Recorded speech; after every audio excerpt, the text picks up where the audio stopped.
There is a clear predator walking amongst human beings right now in the Naruto world, but he does not stalk them for food or even for conquest. He stalks them to become them, to evolve further than them. Every conversation, every smile, every moment of pain or fear that he witnesses, it's not just remembered, it's studied, it's analyzed, and it is transformed into something brand new. Jura is not just brute force. He is a living archive, a conscious evolution machine. And with every passing day, this monster, he grows smarter, more curious, and worse, you could argue he's becoming more human, a clear evolution of what the Ten Tails was originally meant to become. A Ten Tails was meant to be a tool, a brainless tool for the Otsutsuki to harvest to upgrade, and now that same Ten Tails is upgrading on its own. By the time our heroes truly realize this, they may already be part of the next chapter that Jura is writing. Join me in today's newest Naruto Explained video, where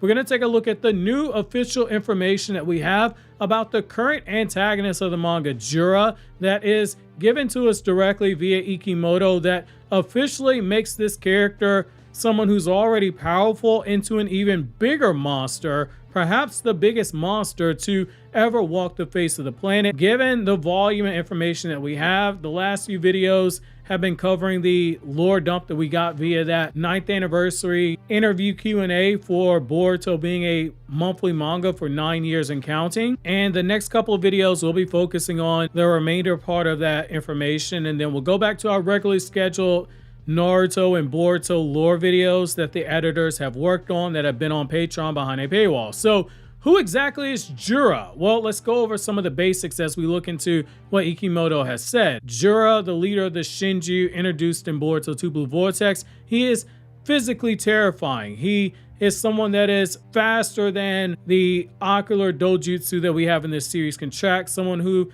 is arguably stronger than Baryon mode. We can argue that. Whether or not you want to say that, that's debatable, but there is an argument there, and he is nearly unkillable. But that's not what makes him the most dangerous villain that Boruto has ever faced. In a recent 9th anniversary Q&A, Boruto illustrator Mikio Ikemoto, he revealed something disturbing, and it's here I'm quoting him. The book that he's holding is actually a notebook of his own. He records various discoveries, things that catch his interest, questions and observations about humans, interactions that he has on a day-to-day basis. He considers it an important tool that allows him to organize the exponentially growing amount of information that he absorbs each day. End quote. This one revelation, it should change everything you know about Jura. Jura is a mind that is evolving in real time. This isn't just a journal. The jokes are to say that Jura is basically keeping up with the Jura Diaries, his own variation of Vampire Diaries, if you will. It's a blueprint for becoming something beyond human. It's not him getting in his emotions like Stefan Salvatore. Jura, a Ten Tails derived life form, is engaging in an act that no other monster before him has truly attempted. Cognitive self-evolution. He isn't waiting for a power-up per se. He's training his mind. Every interaction that he has, from observing the sadness in a child's face, to watching ninja put their life on the line, to watching ninja display elements of love, this all feeds into his mental growth. Jura is using real-world experience, social engagement, dare I say it, even social experiments, and emotional stimuli to replicate what humanity took thousands of years to develop. Intelligence, empathy, strategy, all aspects of evolution. Just like humans refine their chakra through hardship, Jura refines his consciousness through stimulation. Strength alone is not the threat, and that is something that I think we have to stress here, because as Battle Shonen fans, it can be all too easy for us to just focus on power levels go boom boom when that's not necessarily what we should be taking a look at. We've seen countless enemies with godlike power. Kaguya, Ishiki, even Code, even though Code is a walking laundromat right now, always getting washed and folded. At the end of the day, Code is very powerful, but Jura, he is different. He doesn't only surpass our heroes physically, he is becoming their mental equal or superior. That was a conclusion that I was coming to before this Q&A came out. As I talked about in the Why Jura is Boruto's perfect antagonist video, he in so many ways is a different reflection of Boruto. He's the first rival that Boruto's had that can mentally challenge Boruto's genius. Jura is someone who wants to understand humanity, not only to destroy it, but instead he also wants to understand what it is that he's destroying, rising above his own nature as a ten tails to consume everything. It's all a part of him trying to perfect himself by assimilating what it is that makes it work, what it is that it means to be human. Whether this is consciously or subconsciously, Jura has been looking for that answer and getting answers to stuff like, what does it mean to be in love? Why is love a weakness? How is love used for power-ups, etc.?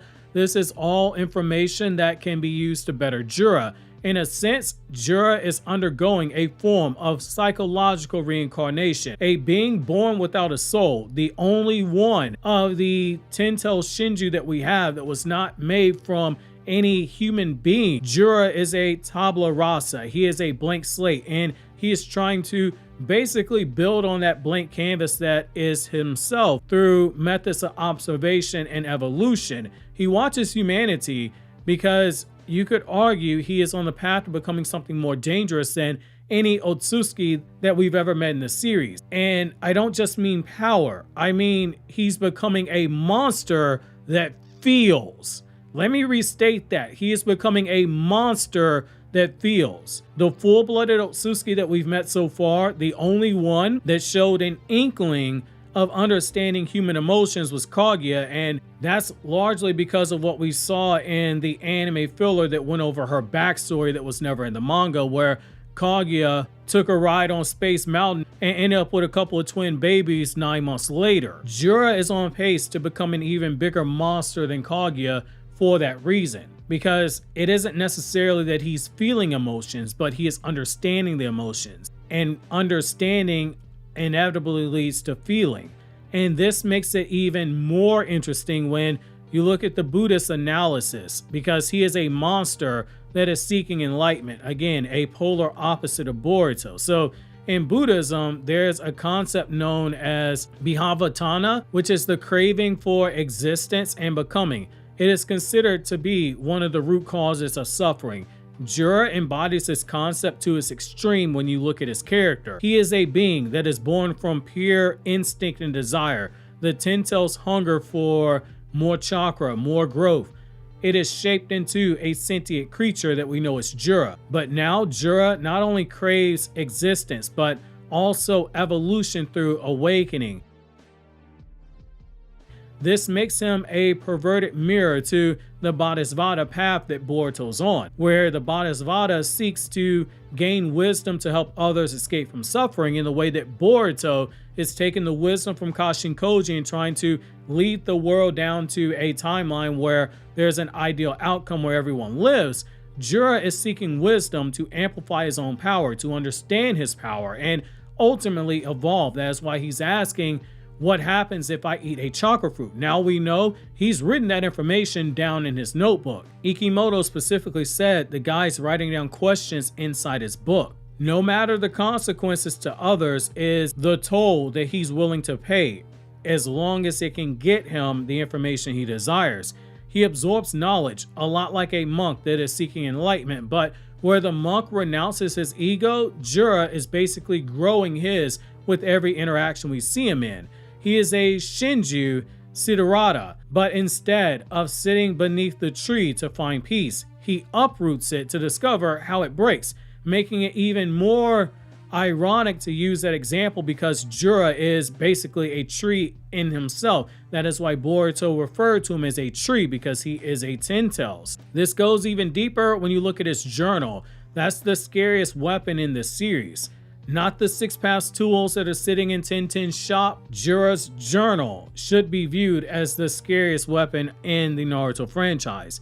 That notebook, again, it's not just Jura's diary. It's not just a ninjutsu scroll. It's basically him making his own data book, his battle strategy playbook, and worse, it's also a mirror. It is one that reflects our deepest weaknesses back at us. Every loss that someone like Boruto takes, every moment of compassion that Sarada shows, every hesitation from Kawaki, every moment of rage from Kawaki, Jura sees everything and he's writing it all down and he is studying it. He is building a psychological map of every person that he meets, learning from their pain, adapting to their habits, and ultimately this is going to lead to him learning how to manipulate, dominate, and obviously gaslight others.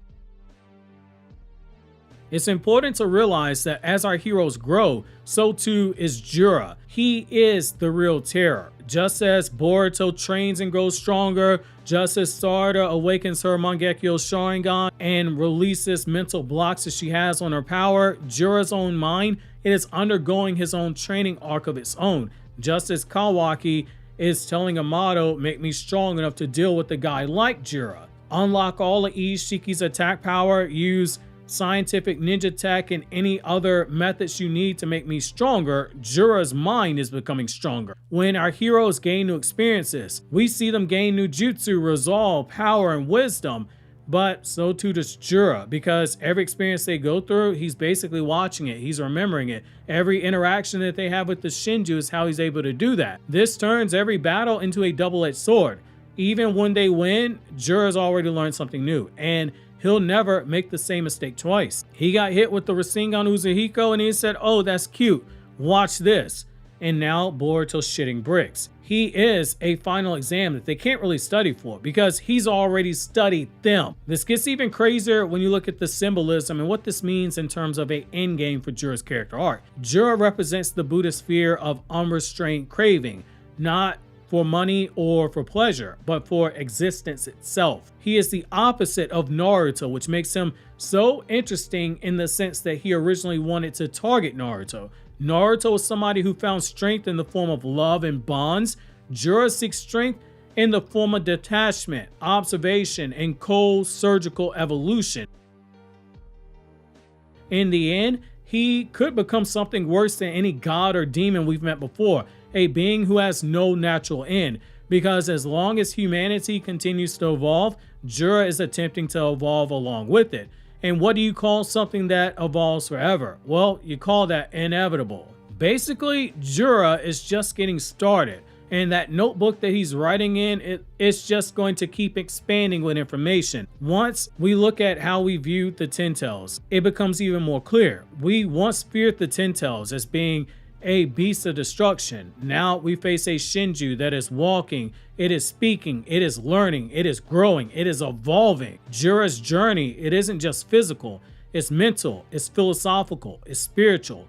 He is the embodiment of the fear of our greatest strength, our ability to learn.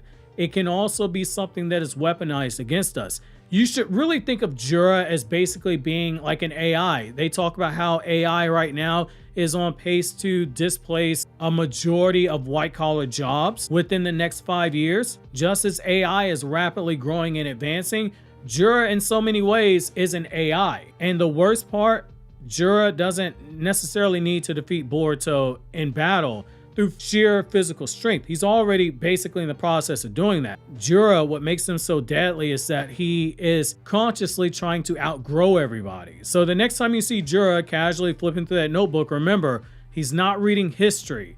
He's writing the future of your favorite beloved characters. Jura is evolving. The question we have to ask, are you evolving along with them? Obviously, if you enjoyed this video, consider subscribing and clicking here on the left to check out more videos from Naruto Explained. Click here on the right to check out videos from my other 2 anime channels where I talk about non-Naruto content.